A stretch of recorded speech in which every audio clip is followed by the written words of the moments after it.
peek in the mirror and look for that gray hair, a wrinkle.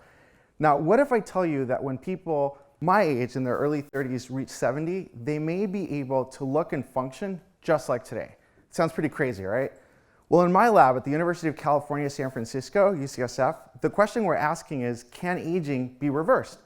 But we're not just interested in the physical hallmarks like the gray hair or the wrinkle, but also in whether the aging process can be reversed in the brain. Our research focuses on ways in which to restore and, in essence, rejuvenate cognitive function. Well, with age, cognitive functions decline, such as verbal processing and spatial learning and memory.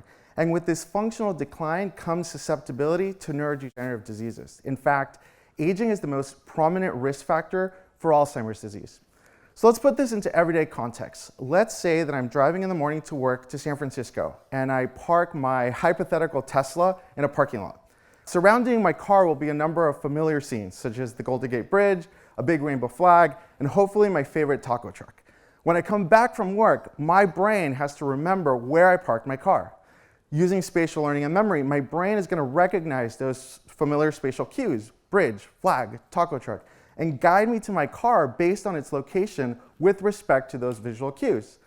At young ages, this seems like a really simple task, but you may have noticed that older people have a harder time, oftentimes using their car alarm to figure things out.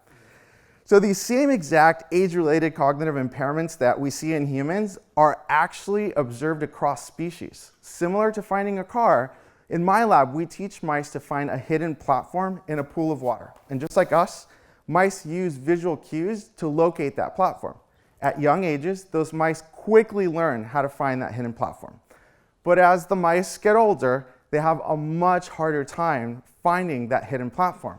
Now, using those same simple behavioral tasks, my lab investigates both what is driving aging in the brain, as well as whether it's possible to restore cognitive function in old animals.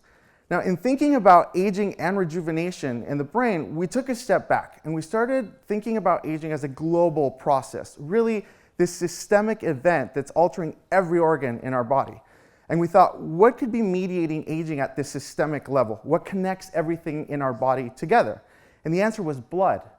Now, in order to actually determine whether changes in blood could mediate the aging process, we made use of a really old experimental model first used in the 1800s, known as parabiosis, in which a young and an old animal are physically connected, such that two hearts are pumping one bloodstream.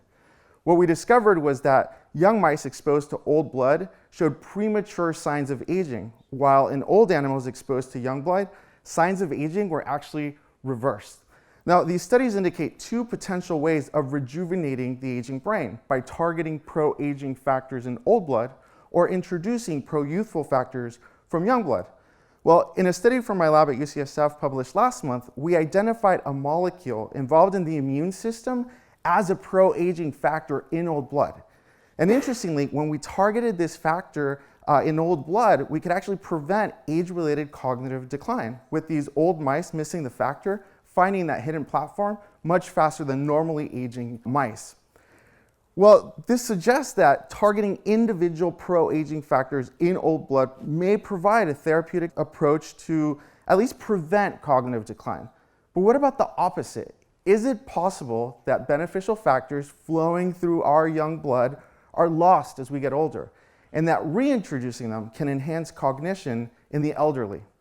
Well, in a study published last year with my previous graduate advisor and I, we actually discovered that injecting a small volume of young blood to an old animal was enough to reverse age-related cognitive impairments already existing in the old brain, with these old mice finding that hidden platform almost as easily as young mice. What's super exciting is that research over the last decade from around the world have demonstrated that these pro-youthful factors don't just rejuvenate the brain, but organs throughout the body like muscle and bone. While the search for individual pro-youthful factors is still going, the potential to reverse the signs of aging through such factors now actually exists. Now, I hope that I've been able to convey this idea to you that aging, it's actually not final. But through biomedical research, we hope that we may be able to combat its devastating effects. I presented to you today this systemic approach to rejuvenate the aging brain by targeting pro-aging and pro-youthful factors in blood to maintain the same cognitive integrity we have today well into our golden years.